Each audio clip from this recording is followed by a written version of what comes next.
Chapter 10. I Ruin a Perfectly Good Bus. It didn't take me long to pack. I decided to leave the Minotaur horn in my cabin, which left me only an extra change of clothes and a toothbrush to stuff in a backpack Grover had found for me. The camp store loaned me $100 in mortal money and 20 golden drachmas. These coins were as big as Girl Scout cookies and had images of various Greek gods stamped on one side and the Empire State Building on the other. The ancient mortal drachmas had been silver, Chiron told us, but Olympians never used less than pure gold. Chiron said the coins might come in handy for non-mortal transactions, whatever that meant. He gave Annabeth and me each a canteen of nectar and a Ziploc bag full of ambrosia squares to be used only in emergencies, if we were seriously hurt. It was God food, Chiron reminded us.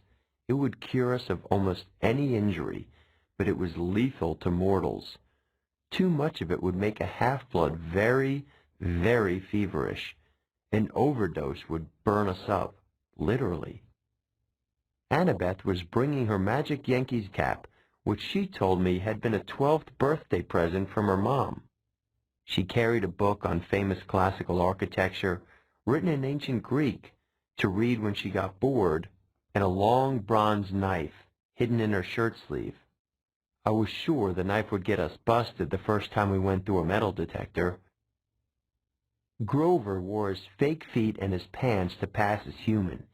He wore a green Rasta-style cap because when it rained, his curly hair flattened and you could just see the tips of his horns. His bright orange backpack was full of scrap metal and apples to snack on. In his pocket was a set of reed pipes his daddy goat had carved for him, even though he only knew 2 songs, Mozart's Piano Concerto No. 12 and Hilary Duff's So Yesterday, both of which sounded pretty bad on reed pipes. We waved goodbye to the other campers, took one last look at the strawberry fields, the ocean, and the big house, then hiked up Half-Blood Hill to the tall pine tree that used to be Thalia, daughter of Zeus. Chiron was waiting for us in his wheelchair. Next to him stood the surfer dude I'd seen when I was recovering in the sick room. According to Grover, the guy was the camp's head of security. He supposedly had eyes all over his body so he could never be surprised. Today, though, he was wearing a chauffeur's uniform, so I could only see extra peepers on his hands, face, and neck. "This is Argus," Chiron told me. "He will drive you into the city and, well, keep an eye on things." I heard footsteps behind us. Luke came running up the hill, carrying a pair of basketball shoes. "Hey," he panted. "Glad I caught you." Annabeth blushed, the way she always did when Luke was around. "Just wanted to say good luck," Luke told me. "And I thought, maybe you could use these." He handed me the sneakers, which looked pretty normal.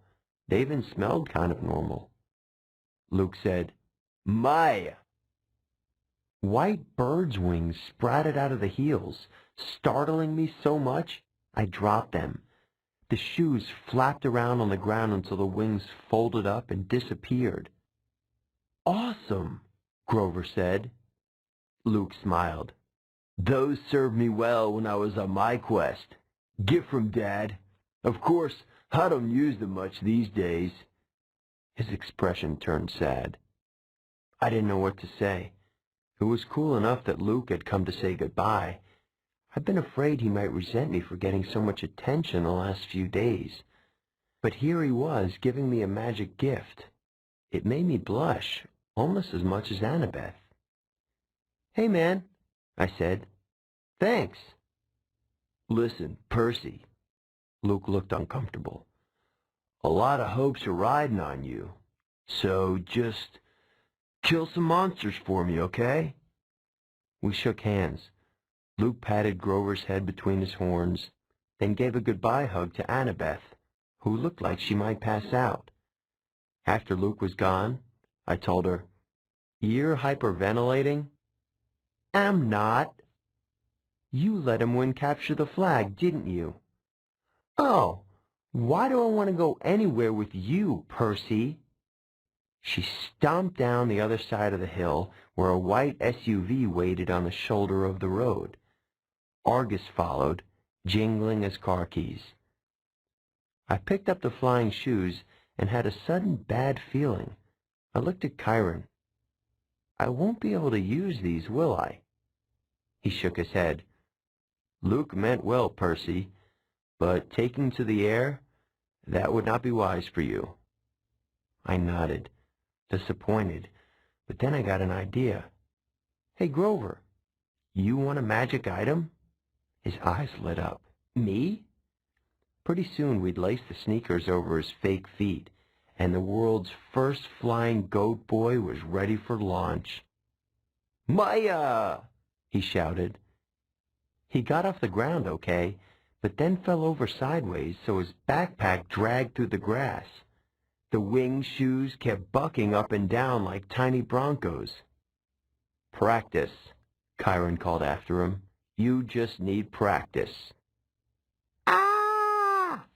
Grover went flying sideways down the hill like a possessed lawnmower heading toward the van. Before I could follow, Chiron caught my arm. I should have trained you better, Percy, he said. If only I had more time. Hercules, Jason, they all got more training. That's okay. I just wish... I stopped myself because I was about to sound like a brat. I was wishing my dad had given me a cool magic item to help on the quest, something as good as Luke's flying shoes or Annabeth's invisible cap. What am I thinking? Chiron cried. I can't let you get away without this. He pulled a pen from his coat pocket and handed it to me. It was an ordinary disposable ballpoint, black ink, removable cap, probably cost 30 cents. Gee, I said, thanks. Percy, that's a gift from your father. I've kept it for years, not knowing you were who I was waiting for. But the prophecy is clear to me now. You are the one. I remembered the field trip to the Metropolitan Museum of Art when I'd vaporized Mrs. Dodds. Chiron had thrown me a pen that turned into a sword. Could this be... I took off the cap, and the pen grew longer and heavier in my hand. In half a second, I held a shimmering bronze sword with a double-edged blade, a leather-wrapped grip, and a flat hilt riveted with gold studs. It was the first weapon that actually felt balanced in my hand. The sword has a long and tragic history that we need not go into, Chiron told me. Its name is Anaklusmus. Riptide, I translated, surprised the ancient Greek came so easily. Use it only for emergencies, Chiron said, and only against monsters. No hero should harm mortals unless absolutely necessary, of course, but this sword wouldn't harm them in any case. I looked at the wickedly sharp blade. What do you mean it wouldn't harm mortals? How could it not? The sword is celestial bronze, forged by the Cyclopes, tempered in the heart of Mount Etna, cooled in the river Lethe. It's deadly to monsters, to any creature from the underworld, provided they don't kill you first. But the blade will pass through mortals like an illusion. They simply are not important enough for the blade to kill. And I should warn you, as a demigod, you can be killed by either celestial or normal weapons. You are twice as vulnerable. Good to know. Now recap the pen. I touched the pen cap to the sword tip, and instantly Riptide shrank to a ballpoint pen again. I tucked it in my pocket, a little nervous, because I was famous for losing pens at school. You can't, Chiron said. Can't what? Lose the pen, he said. It is enchanted.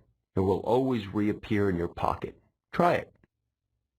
I was wary, but I threw the pen as far as I could down the hill and watched it disappear in the grass. "It may take a few moments," Chiron told me. "Now check your pocket." Sure enough, the pen was there. "Okay, that's extremely cool," I admitted. "But what if a mortal sees me pulling out a sword?" Chiron smiled. "Mist is a powerful thing, Percy." "Mist?" "Yes. Read the Iliad. It's full of references to the stuff. Whenever divine or monstrous elements mix with the mortal world, they generate mist, which obscures the vision of humans. You will see things just as they are, being a half-blood, but humans will interpret things quite differently. Remarkable, really, the lengths to which humans will go to fit things into their version of reality." I put Riptide back in my pocket. For the first time, the quest felt real. I was actually leaving Half-Blood Hill. I was heading west with no adult supervision, no backup plan, not even a cell phone. Chiron said cell phones were traceable by monsters. If we used one, it would be worse than sending up a flare. I had no weapon stronger than a sword to fight off monsters and reach the land of the dead. "Chiron," I said, "when you say the gods are immortal, I mean, there was a time before them, right?" "4 ages before them, actually. The time of the Titans was the 4th age, sometimes called the Golden Age, which is definitely a misnomer. This, the time of Western civilization and the rule of Zeus, is the 5th age." "So, what was it like before the gods?" Chiron pursed his lips. "Even I am not old enough to remember that, child, but I know it was a time of darkness and savagery for mortals. Kronos, the lord of the Titans, called his reign the Golden Age because men lived innocent and free of all knowledge. But that was mere propaganda. The Titan King cared nothing for your kind except as appetizers or a source of cheap entertainment. It was only in the early reign of Lord Zeus, when Prometheus, the good Titan, brought fire to mankind, that your species began to progress, and even then, Prometheus was branded a radical thinker.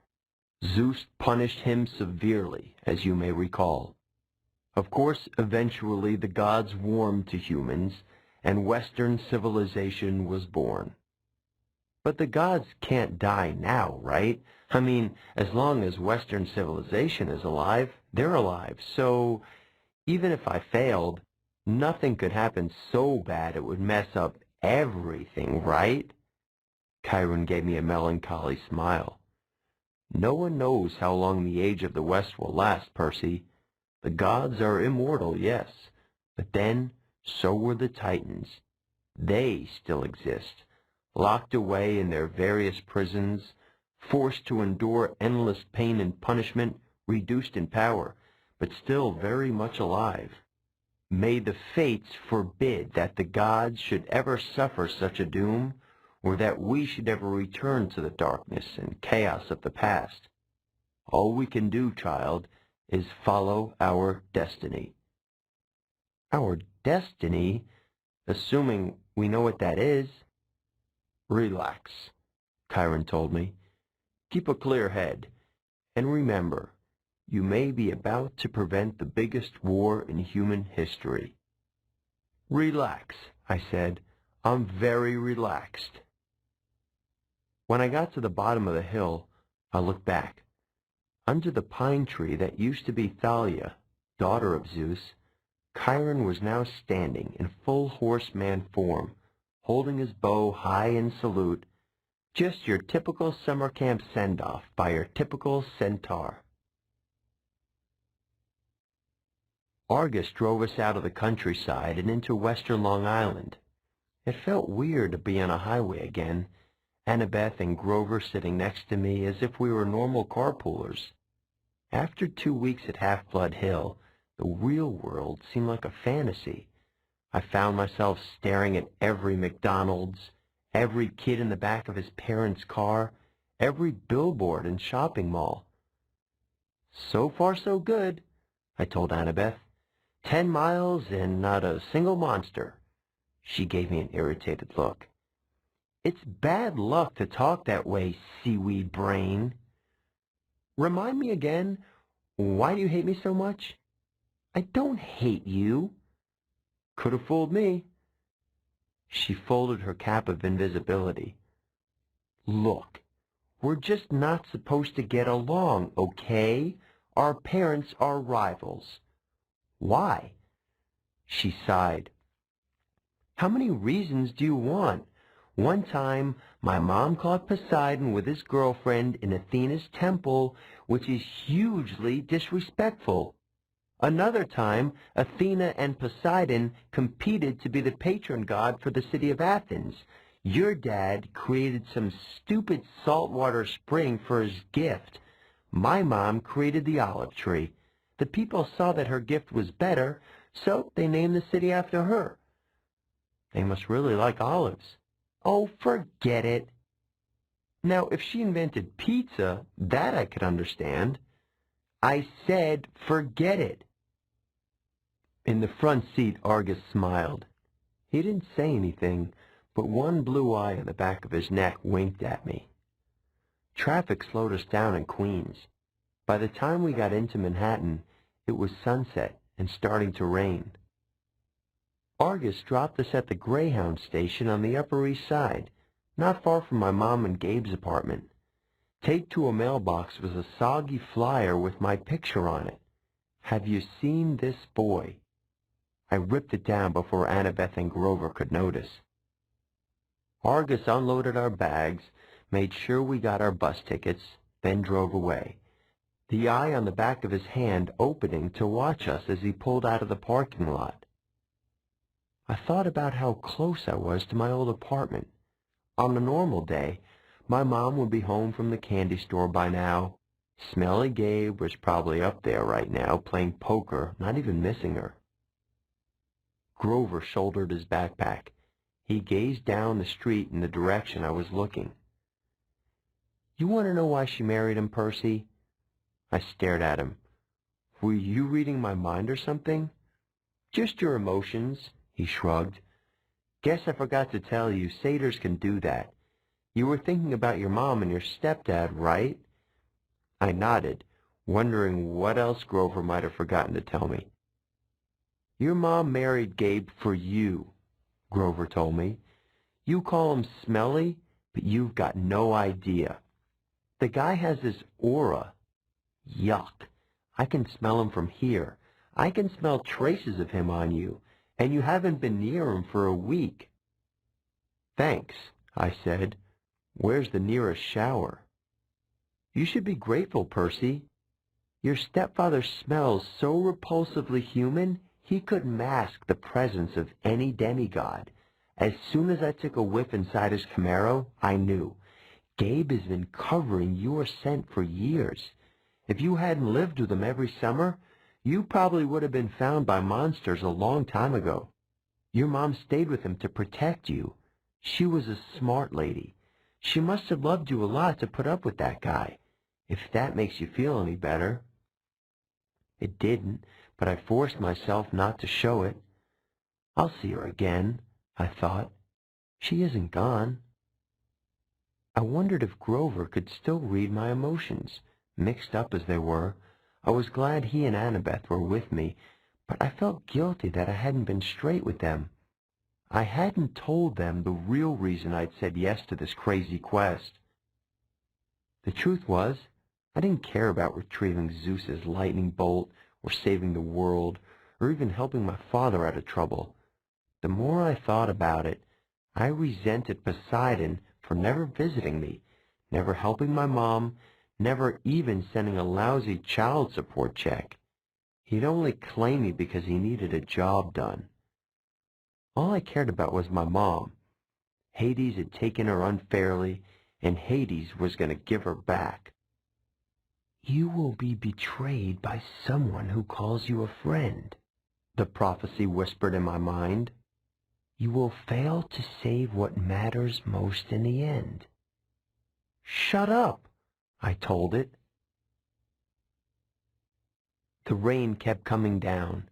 We got restless waiting for the bus and decided to play some hacky sack with one of Grover's apples. Annabeth was unbelievable. She could bounce the apple off her knee, her elbow, her shoulder, whatever. I wasn't too bad myself. The game ended when I tossed the apple toward Grover, and it got too close to his mouth. In one mega goat bite, our hacky sack disappeared, core, stem, and all. Grover blushed. He tried to apologize, but Annabeth and I were too busy cracking up. Finally, the bus came. As soon as we stood in line to board, Grover started looking around, sniffing the air like he smelled his favorite school cafeteria delicacy, enchiladas. "What is it?" I asked. "I don't know," he said tensely. "Maybe it's nothing." But I could tell it wasn't nothing. I started looking over my shoulder, too. I was relieved when we finally got on board and found seats together in the back of the bus. We stowed our backpacks. Annabeth kept slapping her Yankees cap nervously against her thigh. As the last passengers got on, Annabeth clamped her hand onto my knee. "Percy?" An old lady had just boarded the bus. She wore a crumpled velvet dress, lace gloves, and a shapeless orange knit hat that shadowed her face, and she carried a big paisley purse. When she tilted her head up, her black eyes glittered, and my heart skipped a beat. It was Mrs. Dodds, older, more withered, but definitely the same evil face. I scrunched down in my seat. Behind her came two more old ladies, one in a green hat, one in a purple hat. Otherwise, they looked exactly like Mrs. Dodds. Same gnarled hands, paisley handbags, wrinkled velvet dresses, triplet demon grandmothers. They sat in the front row, right behind the driver. The two on the aisle crossed their legs over the walkway, making an X. It was casual enough, but it sent a clear message. Nobody leaves. The bus pulled out of the station, and we headed through the slick streets of Manhattan. "She didn't stay dead long," I said, trying to keep my voice from quivering. "I thought you said they could be dispelled for a lifetime." "I said if you're lucky," Annabeth said. "You're obviously not." "All three of them," Grover whimpered. "The Immortalis." "It's okay," Annabeth said, obviously thinking hard. "The Furies, the three worst monsters from the underworld, no problem, no problem. We'll just slip out the windows." "They don't open," Grover moaned. "A back exit?" she suggested. There wasn't one. Even if there had been, it wouldn't have helped. By that time, we were on 9th Avenue, heading for the Lincoln Tunnel. "They won't attack us with witnesses around," I said. "Will they?" "Mortals don't have good eyes," Annabeth reminded me. "Their brains can only process what they see through the mist."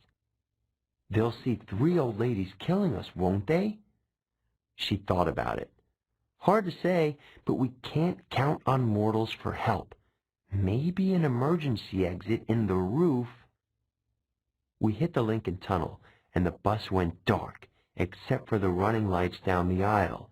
It was eerily quiet without the sound of the rain. Mrs. Dodds got up. In a flat voice, as if she'd rehearsed it, she announced to the whole bus, "I need to use the restroom." "So do I," said the second sister. "So do I," said the third sister. They all started coming down the aisle. "I've got it," Annabeth said. "Percy, take my hat." "What?"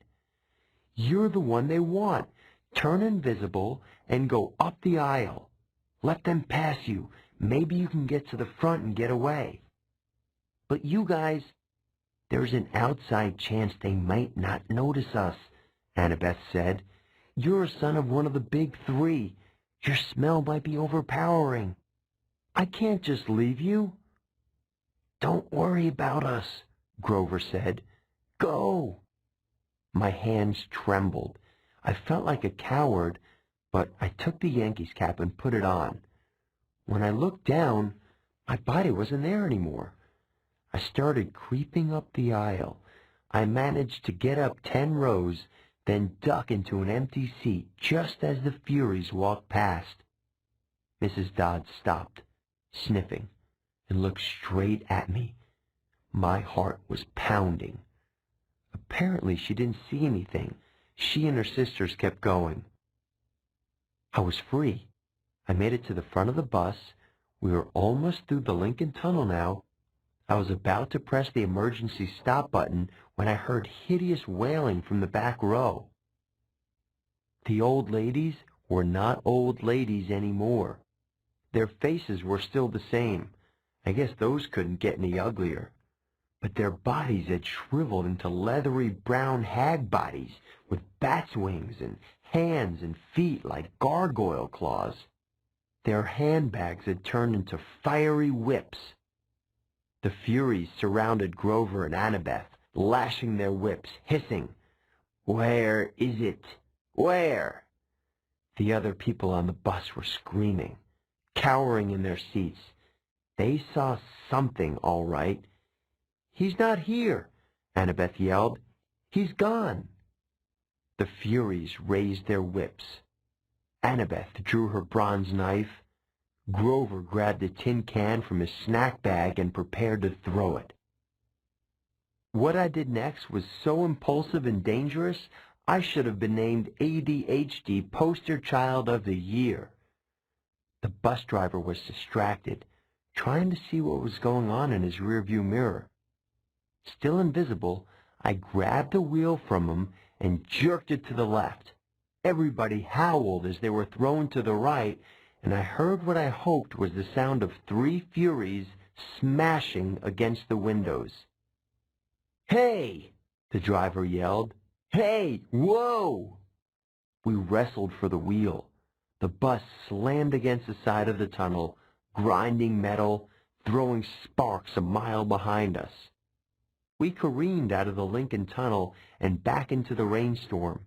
People and monsters being tossed around the bus, cars plowed aside like bowling pins. Somehow, the driver found an exit. We shot off the highway, through 6 traffic lights, and ended up barreling down one of those New Jersey rural roads where you can't believe there's so much nothing right across the river from New York. There were woods to our left, the Hudson River to our right, and the driver seemed to be veering toward the river. Another great idea. I hit the emergency brake. The bus wailed, spun a full circle on the wet asphalt, and crashed into the trees. Emergency lights came on. The door flew open. The bus driver was the first one out, the passengers yelling as they stampeded after him. I stepped into the driver's seat and let them pass. The Furies regained their balance.